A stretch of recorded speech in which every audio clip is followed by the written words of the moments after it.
Good evening, everyone. Myself, Shomendra Sarkar from Kolkata और आज शाम हमारे फोर्थ एपिसोड आर्ट आलाप की। और आज हमारे साथ जो एक तरफ आर्टिस्ट भी है, at the same time teacher भी है। और आज हम उनसे बात करेंगे, काफी सारे बातें करेंगे। उनके जो आर्ट प्रैक्टिस है उनके बारे में जानेंगे, उनके बारे में सुनेंगे।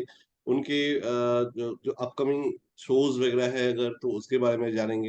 हेल्प मी वेलकम हमारे वर्चुअल स्टेज पे आज की guest Avinash Kaur ma'am. Madam, thank you sir. Thank good evening madam. नमस्कार, कैसे हैं? यू। बढ़िया। बढ़िया है। All good. ओके, सो चलिए अब शुरुआत करते हैं कि आपकी जो आर्ट की जर्नी है, आप खासकर पेंटिंग से ही है, तो आप थोड़ा अपना बैकग्राउंड बताइए। शुरुआत कैसे हुई थी आपकी? आप कहाँ से पेंटिंग की शुरू किए थे, किस तरह से आपकी कॉलेज गई, ये थोड़ा बताइए हमें। बेसिकली हम लोग मैं पंजाबी हूँ वैसे, लेकिन हम लोग शुरू से देवास में रहे, मध्य प्रदेश में।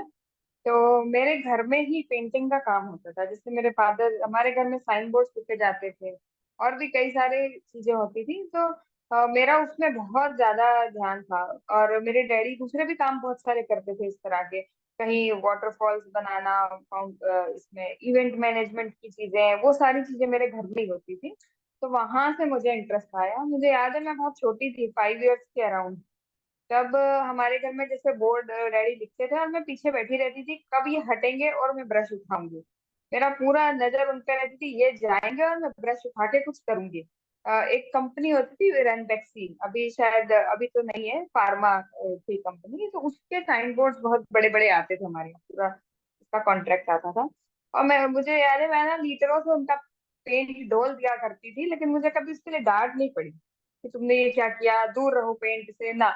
वो मुझे हमेशा मेरे फादर ही इनकरेज करते रहे पेंटिंग की तरफ जाने का। मेरा खास वहीं से स्टार्ट हुआ था कि मतलब ब्रश लेना है और कुछ नहीं, सिर्फ वो पेंसिल से लाइन लगा के चले जाते थे। ये तेरा बॉर्डर है, इसके बाहर नहीं निकलना। मैं लाइन लगाती थी बाहर बैठ के। तो वहां से मेरा पेंटिंग की तरफ इंटरेस्ट चालू हुआ। फिर उसके बाद जैसे जैसे बड़े हुए, अपना स्केचिंग करना ये। फिर मैंने इंटरमीडिएट के एग्जाम दी। कहीं से मुझे पता चला था इंटरमीडिएट या एलिमेंट्री की एग्जाम होती है। साथ ही साथ उधर अपना 10th बोर्ड था। उस समय मैंने ड्राइंग बिल्कुल छोड़ दी थी। फिर 11th में जाके मुझे फाइन आर्ट्स लेने का बहुत मन था, लेकिन हमारे यहाँ फाइन आर्ट्स का एक ही कॉलेज हुआ करता, स्कूल था sorry, excellence, school for excellence. वो सिर्फ बॉयज का स्कूल था, इसलिए फिर मैंने मैथ्स लिया। मैथ्स की तरफ भी मेरा बहुत मन था, तो मैथ्स लिया। उसके बाद फिर 12th मैथ्स से करने के बाद फिर मैंने फाइन आर्ट्स। कोई भी जगह से इंदौर जाना बहुत बड़ी बात होती थी हम लोगों के लिए, क्योंकि अप डाउन करना है। और फिर फैमिली भी इतनी सक्षम नहीं थी कि आप अप डाउन कर लो डेली या हॉस्टल ले लो। बहुत सारी चीजें थी। तो कॉलेज के साथ साथ क्लासेस ली और भी बहुत सारे छोटे मोटे काम किए। उसके फिर हम लोग 4 सिस्टर्स हैं और एक ब्रदर है मेरा। तो हम चारों सिस्टर, कभी ऐसा नहीं हुआ कि किसी चीज से हमको रोका गया। चारों सिस्टर्स खूब अच्छे पढ़ने में, कभी किसी भी काम के लिए रोका नहीं, या तुम्हारी शादी करनी है जल्दी, या इस तरह की कोई चीज नहीं थी। मदर फादर दोनों ने खूब इनकरेज किया हर चीज के लिए। जैसे मेरी मदर भी हमेशा से वर्किंग वुमन रही, टीचर थी, वो टीचिंग करती थी। तो ऐसी कोई प्रॉब्लम नहीं आई। लेकिन हाँ, एक सोसाइटी का रहता है कि अरे तुम्हारी 4 बेटियां हैं, तुम इतना क्यों पढ़ा रहे हो, वो प्रॉब्लम होती थी। लेकिन मम्मी डैडी ने कभी उन बातों पे कभी ध्यान दिया ही नहीं है। और खूब मेरे फादर ने मुझे बहुत इंकरेज किया इस चीज के लिए। आपकी भाई तो बहन में ऐसी और कोई दिक्कत है नहीं जो थी। पेंटिंग स्कल्पचर इस तरफ आए हैं, आर्ट फील्ड में ऐसे कोई आपके? पेंटिंग आर्ट फील्ड में तो कोई नहीं, लेकिन हाँ मेरा ब्रदर पोइट्री करता है, अच्छा लिखता है अच्छा वो। अच्छा, वेट, और ओके। पेंटिंग में इंटरेस्ट है, लेकिन हॉबी के हिसाब से इस तरह से है, बाकी सब। अच्छा, बाकी तो किसी जैसे कोई आपने फील्ड में नहीं है। बचपन में आपको पापा को देखा था अपने साइन बोर्ड वगैरह काम करते हुए, यार उन्होंने आपको इनकरेज करते थे। एंड जैसे जैसे बड़े हुए आप आर्ट कॉलेज के बारे में सोचे, फिर आर्ट कॉलेज में आपकी एडमिशन हुई एंड आगे पढ़ाई किए। तो आपकी जो काम है, जो पेंटिंग आप तो पेंटिंग ही करते हैं, तो जो पेंटिंग्स आप कर रहे हैं उसमें कोई इंस्पिरेशन के रूप में कोई आपके सामने आया, कोई लेडी आर्टिस्ट हो या फिर किसी मे बी मेल आर्टिस्ट भी कोई आपको मोटिवेट ऐसे किए? इंस्पिरेशन का, हाँ इंस्पिरेशन का बहुत एक वो है। मैं कई बार सोचती थी मैं किससे इंस्पायर हूँ, ऐसा मुझे सोचना पड़ता था। लेकिन जब मैंने ध्यान दिया तो मैंने पाया कि मैंने हर छोटी चीज मेरे आसपास की मुझे इंस्पायर करती है। कई बार मैं किचन में हूँ, किचन के बर्तन देख के इंस्पिरेशन मिलती है। कई बार मैं स्टिल लाइफ्स करती हूँ पेंटिंग में, तो वो उससे मुझे इंस्पिरेशन मिलती है। और कभी कोई कंपोजिशन दिख गया, उससे इंस्पिरेशन मिलती है। और जहां तक कोई आर्टिस्ट कलाकार की बात है, तो मुझे अमृता शेरगिल के कंपोजिशन बहुत अच्छे लगते हैं। उसके कलर कंपोजिशन, उससे मैं मैंने इंस्पायर आपके काफी काम होती हूँ। में भी वो चीज थोड़ा थोड़ा हमने देखा, जैसे जो गॉसिप वाले, मैं अभी दर्शकों को दिखाना चाहूंगा आपके कुछ पेंटिंग्स हमारे पास है। वो मैं पहले दिखाऊं तो उसके बाद अगर चर्चा आगे रखे तो जारी रखे तो ठीक रहेगा। तो मैं आपके लिए स्क्रीन पहले शेयर करता हूँ। तो आइए हम सबको दिखाना चाहेंगे मैम की जो कुछ, मैं थोड़ा सा ही काम हमने कलेक्ट कर पाए यहाँ पे, क्योंकि समय भी बहुत कम था। और शुरुआत की कुछ स्टडी वर्क भी यहाँ पे हम देखेंगे, और फिर आगे उनके जो रिसेंट वर्क है उसको भी थोड़ा सा हम लोग देखेंगे एक एक करके। और मैम आप, ये मेरा, हाँ, हाँ सर, ये जो ड्राइंग है मेरा हम्म, स्केचिंग, ये मेरा कॉलेज का वर्क है एक्चुअली। ओके, और ये मेरी मदर का ड्राइंग था जो इसके जस्ट पहले था। ओके, ये मेरी मदर है और मेरी छोटी सिस्टर है। ये ओके, एक्चुअल में मेरी जो पहली पहली बार एग्जीबिशन हुई थी, उसमें मैंने ये वाला वर्क दिया था। कोई बाहर से क्यूरेटर आए थे, उन्हें बहुत पसंद आया था, तो वो यही वाला वर्क लेकर गए थे। अभी फोटो इतना क्लियर नहीं है, लेकिन ओके, पेंसिल ओके, ड्राइंग करने में भी पेंसिल मुझे ड्राइंग है, बहुत मजा आता है। Right, okay. तो फिर पेंसिल आगे बढ़ते हैं। हाँ, सो ये एक्रिलिक मीडियम में काम है ये, आपका? हाँ एक्रिलिक में। ओके। जैसे कि ये इस तरह हमारे का यहाँ ऑब्जेक्शन, हाँ, बोलिए इस बार। हाँ, ये हमारे यहाँ इस तरह पर ना एक मेला लगता है झाबुआ की तरफ, आदिवासियों का, ट्राइबल। तो अच्छा, उसमें ना इस तरह से ग्रुप्स में खूब सारी लेडीज होती हैं और खूब चटक कलर की ड्रेस, वाइब्रेंट कलर की ड्रेसेस पहनते हैं। वॉयलेट हुआ, पिंक हुआ, तो उसको लेकर के मैंने काम किया था। ये बिल्कुल लेटेस्ट काम है मेरे अभी। ओके, और होली के समय लगता है ये मेला। खूब सिल्वर अच्छा, ज्वेलरी पहनेंगे और ग्रुप्स में पूरा। सो ये जो मेरे चारों वर्क्स हैं, ये बाहर सोल्ड हो गए, ये वाले जो चार वर्क ओके, थे ओके, ओके, ओके। छोटे वाले। तो ये फिगरेटिव वर्क्स ही आप ज्यादा कर रहे थे, और बाद में हमने कुछ देखा जो स्टील लाइफ से आप इंस्पायर कुछ लिविंग स्टिल लाइफ। ऑब्जेक्ट, या मैंने डेली जो ऑब्जेक्ट्स आपके आसपास सराउंडिंग्स है, ये बहुत ही इंटरेस्टिंग आपके जो कॉम्पोजिशन है, मुझे पर्सनली बहुत अच्छा लगा इस तरह के काम। ये, एंड हाँ ये थोड़ा मैंने एक्सपेरिमेंट करने की कोशिश की थी। एक्रिलिक के साथ दूसरा मीडियम मैंने ट्राई किया था। ओके, और ये जैसे सिंपल, किसी फॉर्म को कितना सिंपल करें, उसको लेके मैंने कोशिश की थी एक कंपोजिशन करने की। राइट। तो हमने देखा, मैं स्क्रीन शेयरिंग ऑफ करता हूँ। तो ये जो पेंटिंग्स आपके थे उसमें शुरुआत के समय फिगरेटिव स्केचेस, फिगरेटिव ड्राइंग्स थे, और उसमें आपने देखा कि जो वहां पे भी आपने अपने जो आसपास के जैसे फेयर लगते हैं, डेली लाइफ में लोगों को देख रहे हैं, उनके रहन सहन, वही रिफ्लेक्शंस दिख रहा है। एंड नाउ इट इज जो अभी आप काम कर रहे हैं उसमें आपके जो ऑब्जेक्ट्स आसपास के हैं, यानी इन्फ्लुएंस कहा जाए तो आपके एक आर्टिस्ट होने के नाते पूरे दुनियाई इन्फ्लुएंस है आपके लिए, आप उससे इंस्पायर्ड होते हैं, और ये होना भी चाहिए, राइट। मैम आप टीचर भी हैं, आप टीचर भी हैं, एंड साथ में हाउसवाइफ भी हैं, आपके खुद के जो आर्ट प्रैक्टिस है ये भी कर रहे हैं, तो कैसे संभालते हैं ये तमाम चीजें?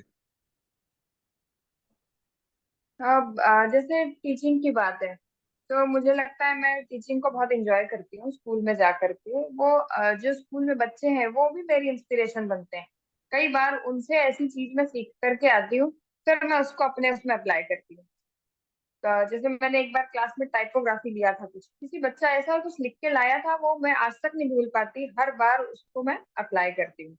तो टीचिंग, और फिर घर में मेरा एक बेटा भी है, वो भी मेरी इंस्पिरेशन बनता है। कई बार वो ऐसी चीजें बोलता है या इस तरह से पेंसिल चलाता है या कुछ कलर ऐसा डाल देता है कि उससे भी मैं सीखने की कोशिश करती हूँ। और संभालने की चीजें हैं तो हो जाता है बैलेंस, तो मजा ही आता है बल्कि इन सब चीजों से। राइट। जैसे बच्चे, आपके जो बेटा है उससे भी आप इंस्पायर होते हैं उनके काम से, और ये चाइल्ड साइकोलॉजी एक अद्भुत सी चीज है जो वो इतने सिंप्लीफाइड वे में वो लोग करते हैं। हम लोग मुझे लगता है कि ज्यादा कॉम्प्लिकेटेड हो जाते हैं कभी कभी, तो उनसे इंस्पायर होना बहुत ही हाँ। जरूरी होता है, बच्चों से सीखना। एंड कुछ ऐसी बातें आप अगर फेस किए हैं कभी, चैलेंजेस, जैसे आपने पेंटिंग लेके पढ़ाई किया, उसके बाद हो सकता है शुरुआत में आपको जॉब नहीं मिली, आपकी शादी मुझे पता नहीं कि उसके साथ कितने समय बाद हुई है। तो उस दौरान आपकी जो समय थी, वो थोड़ा हमें बताइए कि अगर कोई चैलेंजेस आपने फेस किया कभी? जॉब का तो टचवुड मुझे ऐसा कोई चैलेंज नहीं फेस करना पड़ा, लेकिन हाँ जब मैं बीएफए कर रही थी उस समय बहुत दिक्कत होती थी, अप डाउन करना होता था। तो इकोनॉमिकली इतनी कंडीशन अच्छी नहीं थी घर की, लेकिन हम लोग क्लासेस लेते थे और उसके थ्रू अपना पूरा पेंटिंग का खर्चा निकालना है, ये करना है। बीएफए के समय हमारे साथ एक सीनियर होती थी मैडम, वो कपड़ों के ऊपर पेंटिंग करती थी, उनका कारखाना टाइप से था। उसको मैंने कुछ दिन ज्वाइन किया था, 1 या 2 दिन गई, लेकिन मुझे बिल्कुल वो अच्छा नहीं लगा वो काम करना, मैंने छोड़ दिया। फिर इसके बाद एक बार मेरे फादर ने ऐसे ही वर्क लिया हुआ था कमर्शियल, रेलवे में बोर्ड लिखे होते हैं बड़े बड़े, खतरा 40,000 वोल्ट, इस तरह का उन्होंने वर्क लिया था। तो उनकी तबीयत बहुत ज्यादा खराब हो गई, कोई पेंटर नहीं मिल रहा था। उस समय मैंने कैलीग्राफी का भी काम किया, साइन बोर्ड लिखने का भी काम किया। फिर उसके बाद एक हमारे यहाँ स्कूल ओपन हुआ था, किड्जी, उसकी पूरी वॉल पेंटिंग का काम भी किया मैंने। इसलिए मुझे वो ऐसी शर्म नहीं आती कि मुझे यहाँ पेंटिंग नहीं करनी या मैं वहां नहीं करूंगी काम, मैं कहीं भी काम करती हूँ। पेंटिंग करनी है, सरफेस मिलनी चाहिए, जगह मिलनी चाहिए, कोई कुछ भी कहे, अपने को पेंटिंग करनी है बस। तो ऐसी कोई प्रॉब्लम नहीं हुई। जैसे बीएफए फाइनल ईयर में थी, तब मैंने इसका अपने केवीएस का फॉर्म फिल किया था, और बस हंसी मजाक में ही मैंने पेपर दिए। बाकी लोग तैयारी करते थे, मैं सिर्फ सुनती थी, मैंने कभी कोई प्रिपरेशन नहीं की है, सिर्फ कान लगा के सुनती थी, हाँ ये पढ़ रहे हैं आज ये लोग, बस उतना किया और हो गया मेरा। बस फिर मास्टर्स में आ गए। इसके बाद 1 साल मैंने एक प्राइवेट कॉलेज में जॉब किया था, और देन पोस्टिंग आ गई। बस फर्स्ट पोस्टिंग केवीएस में, पूर्णिया बिहार में मैंने ज्वाइन किया था। उसके बाद आज यहाँ कंटिन्यूस। कंटिन्यूअस। ओके। मैं आपके साथ रिसेंटली हमने एक इन सर्विस कोर्स में हम लोग मिले थे, और मैं सबको बताऊं कि मैम की जो ओपननेस है, जो हर काम में इन्वॉल्वमेंट है, ये वो खुद बता भी रहे हैं। क्योंकि हमने जो नोटिस किया था वो तो हमने एंड प्रोडक्ट देखा कि वो आज कैसे है, लेकिन इनके जो बैकग्राउंड था, जैसे इन्होंने आपने अभी बताया कि आपके पापा एक काम लेते और वो बीमार पड़ गए थे, और ये उस समय आपने उस चीज को संभाल लिए। बाहर जाके रेलवेज की जो बोर्ड लिखना, एक लेडी होने के कारण वो काफी चीजें होती है, हम समझ सकते हैं, और वो चीज आपने किया तो कुछ भी आप कर सकते हैं, ये एटीट्यूड आपने डेवलप कर लिया था, ये बहुत ही अच्छा है। और सबके लिए ये सीखने की बात है, जो आपसे भी इंस्पायर होंगे आपके स्टूडेंट्स, जो आज के बाद ये वीडियो देखेंगे तो उनको अच्छा लगेगा कि मैडम की ये तमाम बातें। मैम, कुछ बातें आप अपनी कमिंग जो आने वाले जो प्लान्स है, आप किस तरह से अपने आर्ट जर्नी को आगे बढ़ाना चाहते हैं, थोड़ा उस पर अगर आप चर्चा करें। एक चीज मैं बोलना चाहूंगी, ये जो मेरा ऐसा नेचर है जो ओपननेस वाला, मैं स्टार्टिंग से ऐसी नहीं थी, बहुत इंट्रोवर्ट थी, बहुत रिजर्व। मुझे कोई ये नहीं होता था, कोई कोई देख भी लेना मुझे बड़ा गुस्सा आता था। तो ये सब मैं केवीएस की वजह से हूँ आज। जो भी जितना चेंज है मेरे अंदर, इतना मैं बोल पा रही हूँ, तो केवीएस की वजह से है, मेरे केवीएस के बच्चों की वजह से है। ये तो इतनी मेरे अंदर इतना हेजिटेशन था कि मैं अगर किसी ऑटो में जा रही, मैं ऑटो वाले को बोल नहीं पाती थी मेरे स्टॉप पे रुक जा भाई। तो ये सब केवीएस की देन है, मेरा जो चेंज हुआ, माइंड चेंज हुआ, बाकी चीजें, और बाकी मेरे हस्बैंड की वजह से। मेरे हस्बैंड क्या, तुमको इतनी जगह कम पड़ रही है ना, मेरे ऊपर पेंट कर देना, लेकिन करते रहना, कभी छोड़ना अच्छा, नहीं उस चीज वो को। भी पेंटिंग से तो जुड़े वो हुए हैं उसकी मैं क्या? केवीएस, नहीं नहीं वो बिल्कुल नहीं सर, पेंटिंग से कोई लेना देना नहीं है उनका, वो असिस्टेंट प्रोफेसर है, कंप्यूटर ओके। साइंस पढ़ाते हैं। अच्छा, अच्छा। लेकिन हाँ वो उनके अंदर है चीज। तो केवीएस और मेरे हस्बैंड दोनों के लिए मैं बहुत थैंकफुल हूँ ओके। इसके लिए। और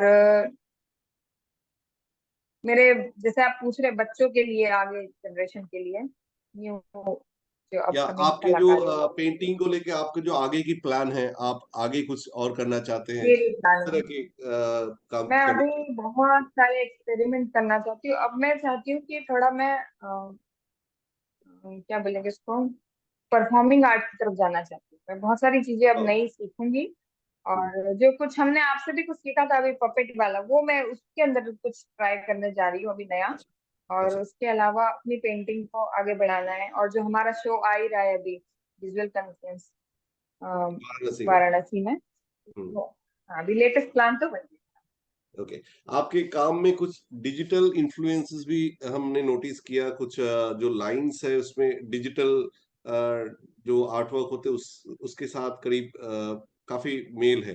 एंड मैंने आपको पर्सनली जितना देखा हूँ उसमें आप डिजिटली भी काफी savvy है।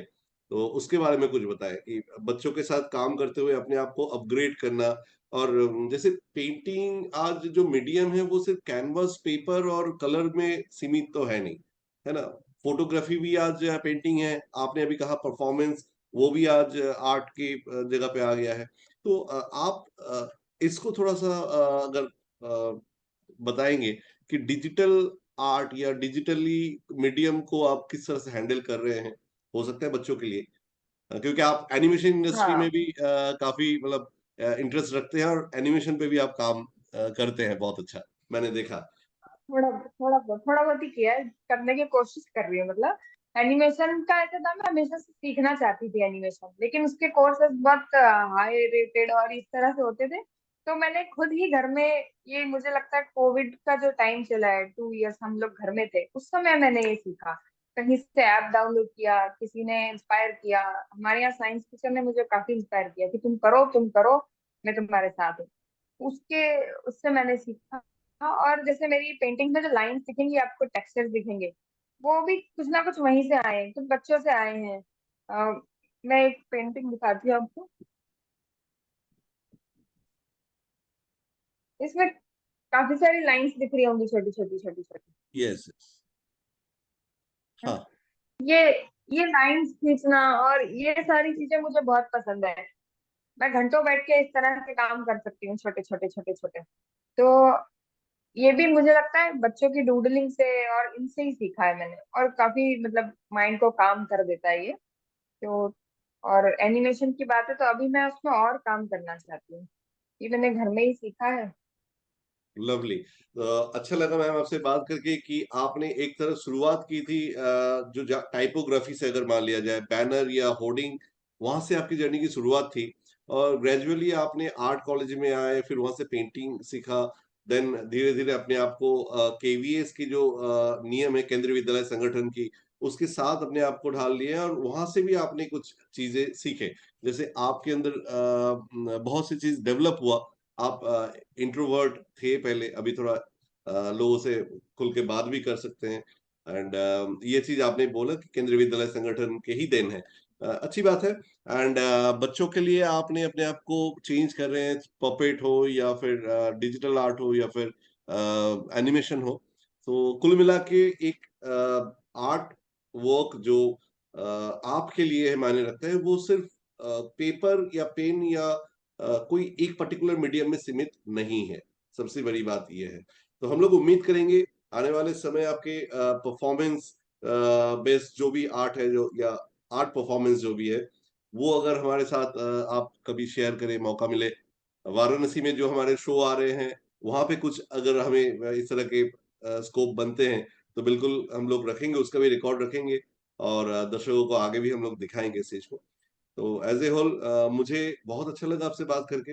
मैम, आप कुछ मैसेज देना चाहेंगे सबके लिए, हम जो लेडीज हैं आर्टिस्ट उनके लिए या बच्चों के लिए, खासकर जो गर्ल बहुत ही गर्ल चाइल्ड बहुत है जो हो सकता है इस प्रोफेशन को उतना सीरियसली लेना चाहते हुए भी उनको ऑप्शन नहीं मिलता है, अब उनके लिए कुछ कहना चाहेंगे?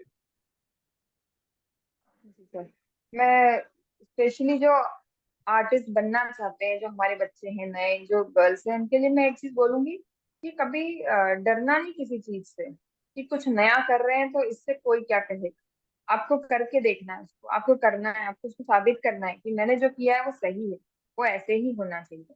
और सबके लिए एक खास मैसेज है कि कुछ ऐसा करो, मतलब Mankind, do something good for Mankind, जो हमेशा याद रहे, इंस्पिरेशनल रहे कि हाँ इस बंदे ने ये काम किया था और कमाल किया, और उससे लोग इंस्पायर हों कि ये हम ऐसा कर सकते हैं।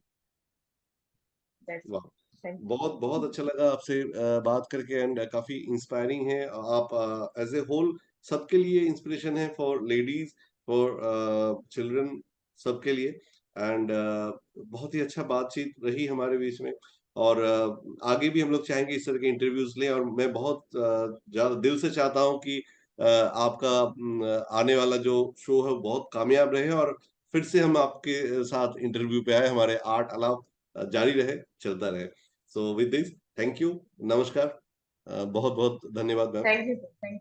नमस्कार Thank you so much.